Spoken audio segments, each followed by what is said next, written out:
तर नाशिकच्या मनमाड परिसरात सुद्धा पावसाला सुरुवात झाली। अनेक दिवसाच्या प्रतीक्षेनंतर मनमाडमध्ये पावसानं हजेरी लावली। पावसाच्या आगमनामुळे बळीराजा सुखावलेला आहे।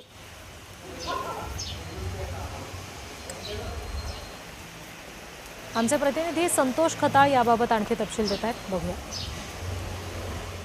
नाशिकच्या मनमाडसह ग्रामीण भागामध्ये आज सकाळपासून पावसाला सुरुवात झाली असून त्यामुळे शेतकरी आनंद झाला असून आपण आता एका शेतात आलो असून हा रायपूरचा परिसर आहे। चांदवड तालुक्यातील या ठिकाणी ज्या शेतकऱ्यांनी जी मका पेरली होती त्याला मात्र काही दिवसापूर्वी त्यांनी जी मका टाकल्यानंतर त्या मका पिकाला पाऊस नसल्यामुळे ती सुकत होती। मात्र आज सकाळपासून जो पाऊस चालू झाला त्यामुळे आता जे शेतकरी वर्ग आहे हा देखील आनंदी झाला असून आज सकाळपासूनच मनमाड शहर आणि परिसरामध्ये मोठ्या प्रमाणावर रिमझिम पावसाची सुरुवात झाली असून संपूर्ण म्हणजे नांदगाव असो, मनमाड असो, चांदवड परिसर असो या भागामध्ये पाऊस पडत असल्याने शेतकरी हा सुखावला आहे। त्याचबरोबर मका, बाजरी, भुईमूग, उडीद या पिकांना देखील याचा फायदा होणार आहे।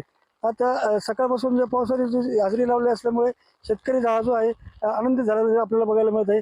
त्याचबरोबर आता शेतीच्या कामाला ज्या पेरण्या ज्या रखडल्या होत्या त्याला देखील मोठ्या प्रमाणात आता नाशिक जिल्ह्यात उद्यापासून ही जी आहे पेरण्यासाठी सुरुवात होणार आहे।